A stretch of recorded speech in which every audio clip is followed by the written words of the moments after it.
Alam mo ba kung ano yung nag-iisang trabaho na sobrang hirap? Yung pinakamahirap na trabaho? Trabaho na araw-araw OT?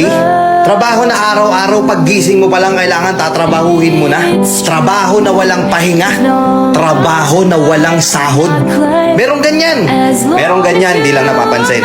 Hindi lang napag-uusapan. Alam mo kung ano yon? Pagiging housewife. Di ba? Pagiging magbahay. Pagiging isang ina.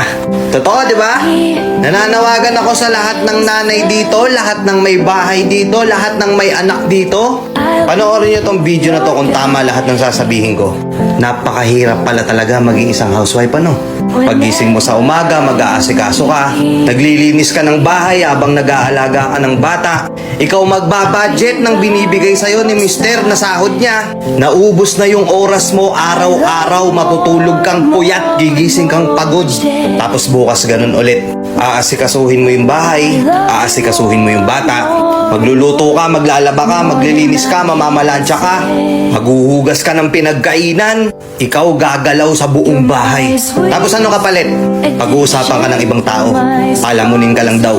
Tapos minsan kay questionin ka pa bakit wala nang natira sa pera. Saan mo dinala yung pera? Saan mo ginastos? Tapos ikaw sasagot ka, hindi mo ba nakikita? Hirap na ako mag-budget araw-araw. Kay questionin ka pa. Hahanapan ka pa. Wala kang choice kundi gawin yung mga trabaho na yun araw-araw. Kahit na minsan marami kang naririnig na pinag-uusapan ka, napakadali lang naman yung ginagawa mo, nasa bahay ka lang naman. Hindi naman ikaw yung nagtatrabaho. Simpleng-simple lang yung gagawin mo. Gusto ko lang malaman ng lahat ng mga nanonood dito na huwag niyong minamaliit yung mga babae porket nasa bahay lang sila. Hindi porket na andun lang sila, nasa bahay sila, di sila umaalis, wala na silang ginagawa. Sobrang hirap na trabaho. Sobrang nakakapagod. Pero wala silang choice. Kailangan nilang gampanan yung responsibilidad nila.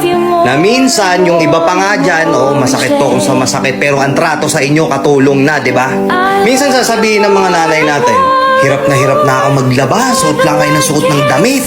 Ano ba, baso na lang, hindi nyo pa mahugasan. Nakaayos na yung damit mo, uunin mo pa yung nasa ilalim na hindi mo man lang maibalik ng maayos. Di ba?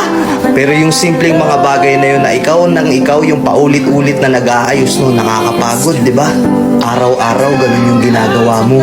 Araw-araw bakit ganun? Parang hindi nila maintindihan. Tapos ikaw pa yung ituturing na walang kwenta sa bahay. Ikaw pa yung